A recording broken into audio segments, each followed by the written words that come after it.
मैंने सोचा था कि मेरी बेटी सो गई है तो मैं आज रेसिपी बनाऊंगी। फिर क्या, मैं जैसे ही किचन में एंटर करने लगी तो वो उठ गई। पता नहीं उसे कैसे पता चल जाता है कि मैं किचन में आ गई हूँ। फिर मैं उसको लेके आ गई और उसके साथ ही मैं बातें करते करते खाना बना रही हूँ। सबसे पहले यहाँ पर मैंने गाजर को अच्छे से धो लिया क्योंकि उसके ऊपर मिट्टी लगी रहती है। फिर उसके बाद उसे सूखे कपड़े से पोंछ लिया और फिर उसे मैं ग्रेटर की हेल्प से कद्दूकस कर रही हूँ। देखिए, मेरी बेटी को भी मेरी हेल्प करनी है, पता नहीं बड़ी होने के बाद क्या ही करेगी। यहाँ पर मैं सारे गाजर को एक एक करके कद्दूकस कर रही हूँ। ये गाजर कद्दूकस करना बहुत ही मुश्किल टास्क है, लेकिन गाजर का हलवा हमें खाना है तो करना ही पड़ेगा, आप क्या ही करें। मैं यहाँ पर मेरी बेटी से बात करते करते ये सब कर रही हूँ ना, इसलिए मेरा काम पटापट हो रहा है। मुझे टाइम का पता ही नहीं चल रहा है कि कब मेरे गाजर, इतने सारे गाजर एकदम से कद्दूकस हो भी गए। अब चलिए रेसिपी को शुरुआत करते हैं। सबसे पहले गैस ऑन कर लिया है और उसके ऊपर मैंने मोटी वाली कढ़ाई ले ली है। जो भी आपके घर में मोटी वाली कढ़ाई हो वही यूज़ करिएगा, नहीं तो ना गाजर का हलवा नीचे से जल जाएगा। इसलिए बड़ी वाली मोटी वाली कढ़ाई यूज़ करिएगा, वो बहुत फ़ायदेमंद रहेगा। तो कढ़ाई गर्म होने के बाद मैंने उसमें 1 चम्मच के करीब घी डाला है और उसमें मैंने काजू और बादाम लिए हैं ड्राई फ्रूट्स में, वो डाले हैं। उसे मैं 2 मिनट तक लो फ्लेम पे रोस्ट कर लूँगी। आप चाहे तो आपके मनपसंद अनुसार कौन से भी ड्राई फ्रूट्स ऐड कर सकते हैं, कौन से भी डाल सकते हैं। अब यहाँ पे ड्राई फ्रूट को रोस्ट करते हुए मुझे 2 मिनट हो गए हैं, तो वो ये क्रिस्पी भी बन गए हैं। तो मैं इसे एक प्लेट में निकाल लूँगी। अब देखिए, हर एक घर में हर एक रेसिपी, हर एक डिश अलग अलग तरीके से बनाई जाती है। यहाँ तक कि एक ही घर में हर एक अलग अलग सदस्य अलग अलग प्रकार से एक ही रेसिपी बनाता है। आज का जो गाजर का हलवा है ना, ये रेसिपी हमारे घर में हमेशा ही बनाई जाती है। कोई तामझाम नहीं, कुछ भी नहीं, बहुत इजी बनती है, फटाफट बन जाती है। आप एक बार बना के ज़रूर देख लीजिएगा, आपको भी पसंद आएगी। बिना दूध की, बिना मावे की बन रही है और बिना शुगर की भी बना रही हूँ, तो बहुत ही हेल्दी बन रही है। अब ड्राई फ्रूट निकालने के बाद कढ़ाई में थोड़ा घी बचा था और उसके बाद मैंने 1 बड़ा चम्मच घी इसमें डाल दिया कढ़ाई में।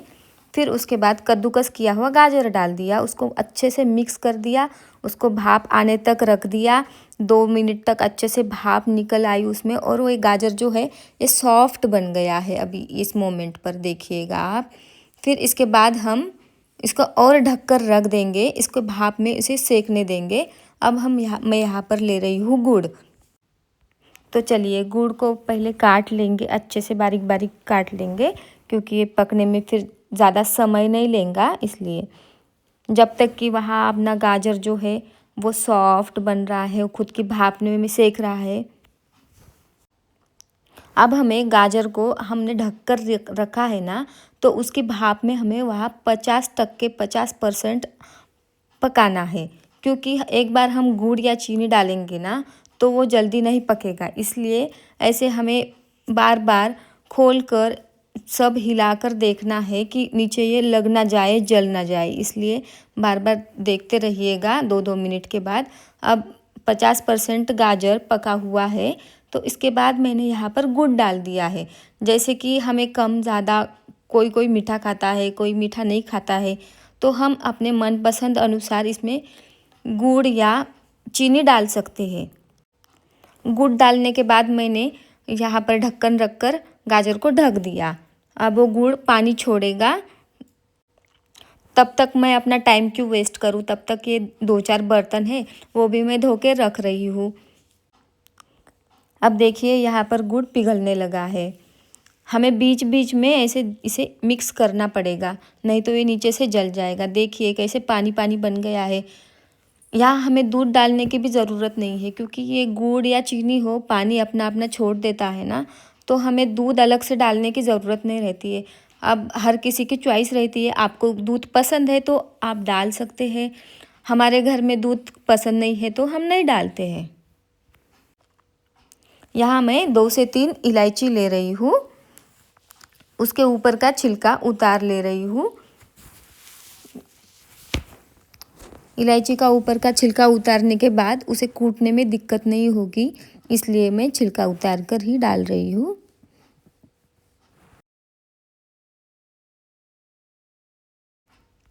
अब इलायची को मैं दरदरा कूट ले रही हूँ।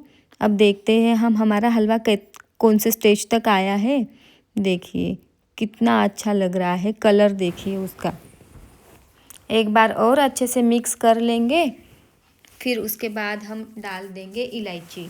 इलायची हमें लास्ट में ही डालनी है क्योंकि इलायची का फ्लेवर अच्छे से आएगा, इसलिए लास्ट में डालनी है। अब लगभग 70 या 80% हमारा जो गाजर का हलवा है ये पक चुका है। तो अब इसे मैं अच्छे से मिक्स कर रही हूँ क्योंकि इसमें इलायची डाली है तो इलायची सब तरफ चली जाए और सब तरफ इलायची का स्वाद आए, इसलिए अच्छे से मिक्स करना है। देखिए मेरी बेटी बोर होके आ गई, वो खेल रही थी, खेलते खेलते बोर हो गई, फिर आ गई मेरे पास। उसका मेरे बिना मन ही नहीं लगता है, उसे बस मैं ही चाहिए, दिन भर मैं मम्मा मम्मा चाहिए बस।